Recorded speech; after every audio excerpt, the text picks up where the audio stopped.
CG board class 10th और 12th student के लिए हमने इस क्रैश कोर्स को ऐसे डिजाइन किया हुआ है कि हर एक चैप्टर से हम 10 मिनट के 5 वीडियो लेक्चर्स बनाएंगे।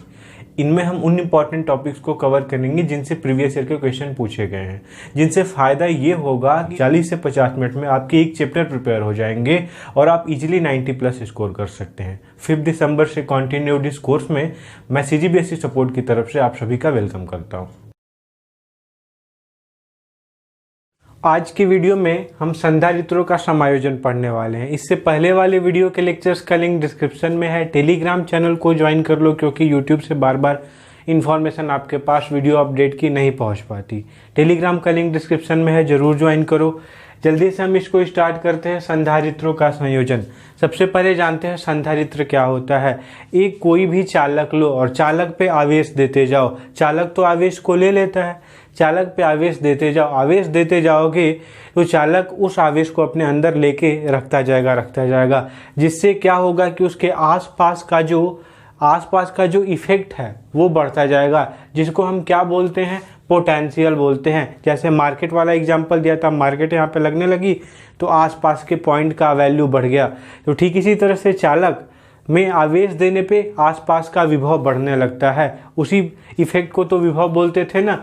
तो कोई भी एक आवेश देंगे किसी भी चालक पे तो आसपास विभव बढ़ने लगेगा। अब विभव किसके प्रोपोर्शनल है, क्यू के। क्यू जितना बढ़ेगा विभव उतना ही। प्रोपोर्शनल का साइन हटाते हैं हम तो इक्वल का साइन आता है।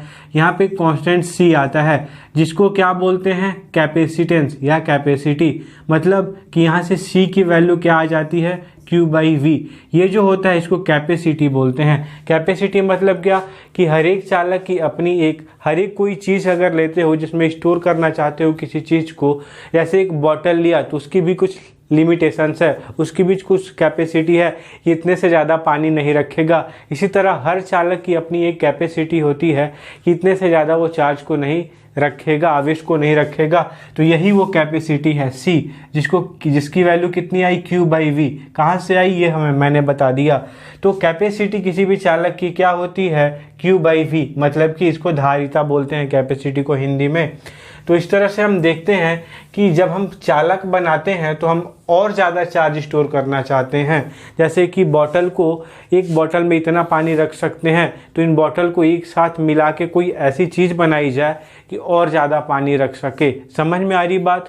तो इसके लिए हम बहुत सारे चालक को जिसको हम संधारित्र बोलते हैं, अब जिसमें हम आवेश रखने का काम करते हैं, उनको बहुतों को एक साथ मिला के और हम देखना चाहते हैं कि कितना ज़्यादा आवेश रख सकते हैं। तो जोड़ने का 2 तरीका हमने देखा संधारित्रों को। एक क्या कि एक संधारित्र ऐसे है तो ये संधारित्र का साइन होता है, ये संधारित्र को दर्शाने का तरीका है। एक संधारित्र है, इसके एक आर्म से दूसरे संधारित्र को जोड़ दिया जाए, फिर इससे तीसरे संधारित्र को जोड़ दिया जाए, तो ये जो कनेक्शन है ये एक दूसरे से श्रेणी में है, श्रेणी क्रम में है। हाथ से हाथ सारे पकड़ाए हुए हैं, एक एक हाथ, तो ये क्रम श्रेणी क्रम कहलाता है। लेकिन यहाँ पे देखो, अगर ये संधारित्र है, इसके दोनों हाथ से किसी संधारित्र के दोनों हाथ को जोड़ दिया जाए यहाँ पे, तो ये जो कनेक्शन है इसको समांतर, ये एक दूसरे से समांतर हो जाते हैं, तो इसको समांतर क्रम बोला जाता है। दोनों में अंतर क्या होता है, दोनों के लिए अभी हम फॉर्मूला निकालेंगे,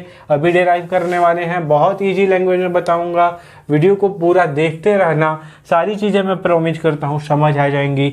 यहाँ पे हमने 3 संधारित्र लिया है, तीनों की कैपेसिटी है, धारिता अलग अलग है, C1 C2 C3 हमने लिख दिया है। अब इसको श्रेणी क्रम में जोड़ने पे देखो, यहाँ पे एक आवेश देते हैं, जैसे ही आवेश देते हैं आवेश यहाँ पे आता है, Q आवेश यहाँ पे पहुँच गया, फिर ये Q आवेश यहाँ पे पहुँच जाता है, क्योंकि यहाँ पे +Q एक पे आवेश आ जाता है एक प्लेट पे, तो ये दूसरे में से -Q को अपनी तरफ खींच लेता है दूसरे प्लेट में से। अब ये -Q ये जैसे इधर खींच लेगा तो यहाँ पे ये +Q इसको खींचेगा, ये इसके +Q को खींचेगा। कहने का मतलब इसको अब बहुत ज़्यादा कॉन्सेप्ट का टाइम बच नहीं गया, तो इसलिए ट्रिक बताता हूँ यहाँ पे कि यहाँ पे एक पाइप है, ये पाइप है पूरी जिसमें सारी चीज़ें लगी हुई हैं। तो इस पाइप पाइप से यहाँ से जितना पानी डालोगे हर एक में उतना ही पानी पहुँचेगा ना, क्योंकि एक ही पाइप है और पानी डाल रहे हो, पानी उसमें से जा रहा है।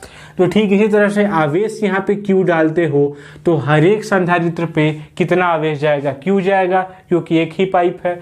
तो यहाँ पे हम लिख देते हैं कि संधारित्र पर आवेश Q है, संधारित्रों पर आवेश Q है। आवेश यहाँ पे समान है, लेकिन एक चीज़ अलग हो जाती है। हमने देखा है क्या कि C इक्वल टू क्या होता है, Q बाई V। तो यहाँ पे अगर Q सेम रहेगा तो V अलग अलग हो जाएगा। V सेम रहेगा, V क्या है, विभव में अंतर या विभव अगर बदलेगा तो Q सेम रहेगा, ऐसा दोनों में अंतर हमको दिखने में आएगा। तो यहाँ पे आवेश सेम है, मैं सिर्फ ट्रिक बता रहा हूँ, यहाँ पे कॉन्सेप्ट नहीं बता रहा। तो यहाँ पे हमारा आवेश सेम है, तो यहाँ पे हम विभव अंतर मतलब क्या बोलते हैं, विभव इसका हमने बोला V1 है, यहाँ से यहाँ तक इसका विभव V2 है, और यहाँ से यहाँ तक विभव क्या है, V3 है। समझ में आ रही है बात। विभव हमने अलग अलग कर दिया क्योंकि आवेश तीनों पे एक ही जैसा था। तो यहाँ पे हम क्या देखेंगे कि संधारित्रों का विभव ये लिखना होगा विभव क्रमशः V1, V2 एवं V3 है। कुल विभव हम देखेंगे, कुल विभव V हो तो हमने इस संधारित्र में इस पे आवेश रखने के लिए कितना विभव अप्लाई किया है, V। तो यहाँ पे V इक्वल टू टोटल कितना हो जाएगा, V1 plus V2 plus V3। ये जो विभव हमने V लगाया था ये तीन भाग में बट गया, V1, V2 और V3। विभव मतलब क्या कि आवेश को चलाने के लिए किया गया कार्य, एकांक आवेश को। मैंने पहले लेक्चर में सारी चीज़ें बताई हैं। तो यहाँ से इस आवेश को चलाने में यहाँ तक कार्य V1 करना पड़ा, यहाँ से यहाँ तक V2 और यहाँ से यहाँ तक V3। हमने बोला कुल काम हमने कितना किया है, V। तो किसके इक्वल होगा, V1 plus V2 plus V3 के। यहाँ पे पहला इक्वेशन इसको बना लेंगे। अब देखो तीनों के लिए एक बार Q इक्वल टू, जो ये फॉर्मूला था ना, Q इक्वल टू क्या आ रहा था, C और V, ये फॉर्मूला लगाएंगे। तो यहाँ पे देखो पहले के लिए हम लगाते हैं, पहले वाले के लिए। तो यहाँ पे C देखो कौन सा फॉर्मूला होता है, Q इक्वल टू CV।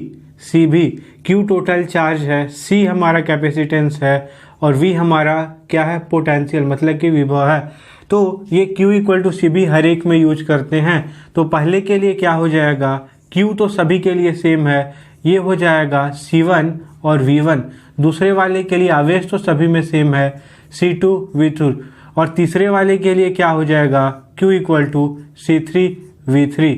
यहाँ पे सबके लिए V की जगह पे यहाँ पे ये एक तुल्य धारिता हमने बोली है कि एक तुल्य धारिता मतलब कि पूरे का कैपेसिटेंस हमने कितना माना है, C, और पूरे का विभव कितना है, V, और आवेश हमने कितना दिया है, Q।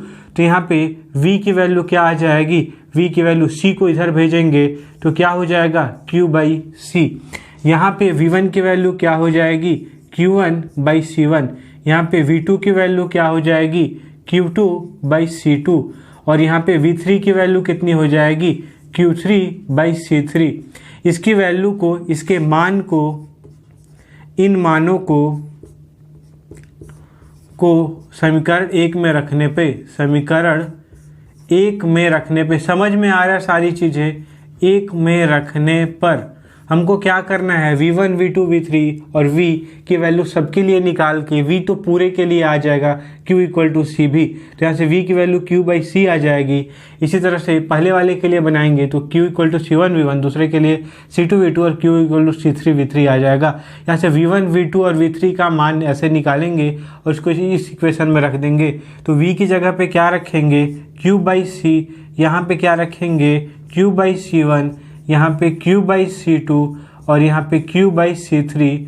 सब में से Q कॉमन कर लेंगे, इधर Q बाई C है, सब में से Q कॉमन कर लिया लेफ्ट साइड में, तो ये हो जाएगा 1/C1 plus 1/C2 plus 1/C3।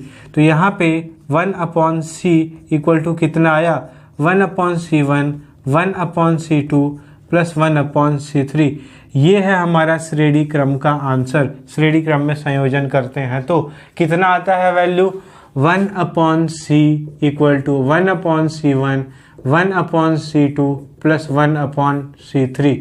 ऐसा श्रेणी क्रम में संयोजित करने पे आता है।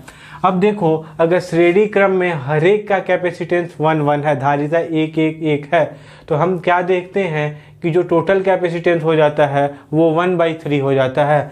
मतलब क्या कि श्रेणी क्रम में अगर संधारित्रों को जोड़ोगे तो जो धारिता है वो कम हो जाती है।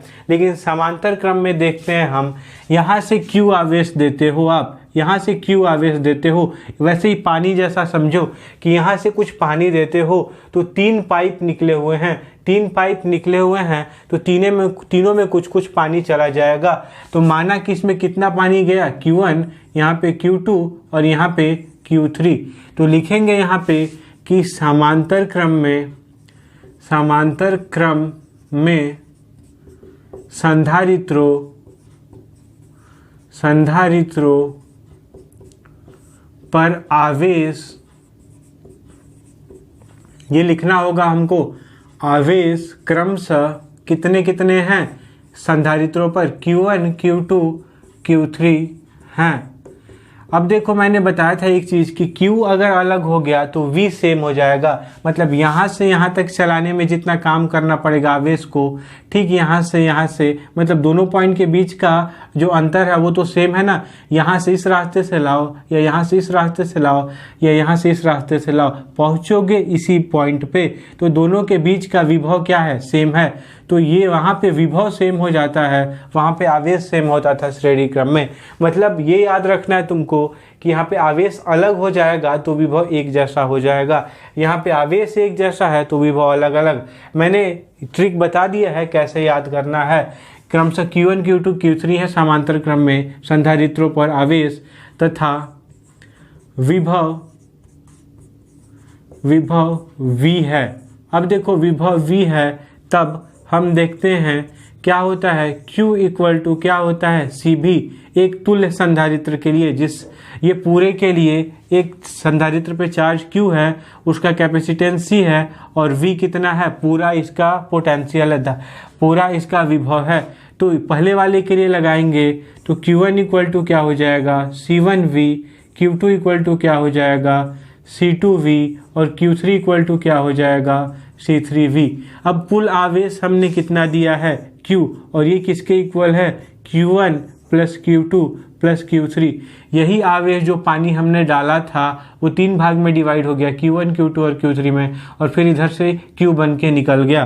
तो यहाँ पे इक्वेशन 1 बोलेंगे और इनके मानों को समीकरण 1 में रखने पे, इनके मानों को समीकरण 1 में रखने पे, समीकरण 1 में रखने पर ऐसा लिखेंगे हम, समीकरण 1 में रखने पर ये हमारा क्या हो जाएगा, वैल्यू रखो यहाँ पे Q की जगह पे CV, यहाँ पे C1V1, यहाँ पे C2V2 और यहाँ पे नहीं ध्यान दो, यहाँ पे C1V C2V, ये V ही रहेगा, देखो C2V और यहाँ पे C3V।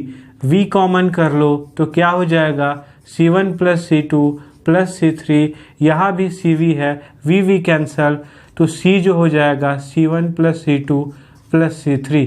ये हमारा आंसर किसके लिए आ जाएगा, समांतर क्रम के लिए। अगर यहाँ पे हर एक संधारित्र का जो धारिता है एक हो तो जो टोटल धारिता कितनी हो जाएगी, 3। लेकिन यहाँ पे देखो समांतर क्रम वाले में 1/C हर एक का 1 हो तो यहाँ पे हम जोड़ देते हैं तो कितना हो जाएगा, 3। लेकिन C की वैल्यू निकालेंगे तो कितना आ जाएगा, 1/3। इसका मतलब क्या है कि जब भी हम श्रेणी क्रम में संधारित्रों को जोड़ते हैं तो उसकी तुल्य धारिता कम हो जाती है, और समांतर क्रम में जोड़ते हैं तो उसकी तुल्य धारिता बढ़ जाती है। देखो, इन वीडियोज को ज़्यादा से ज़्यादा बच्चों तक शेयर किया करो, क्योंकि हमारा मकसद यही है कि ज़्यादा से ज़्यादा बच्चों तक पहुँचे। ये टेलीग्राम चैनल पर जुड़ जाओ। वीडियो देखने के लिए बहुत बहुत थैंक यू। मिलते हैं अगले वीडियो में।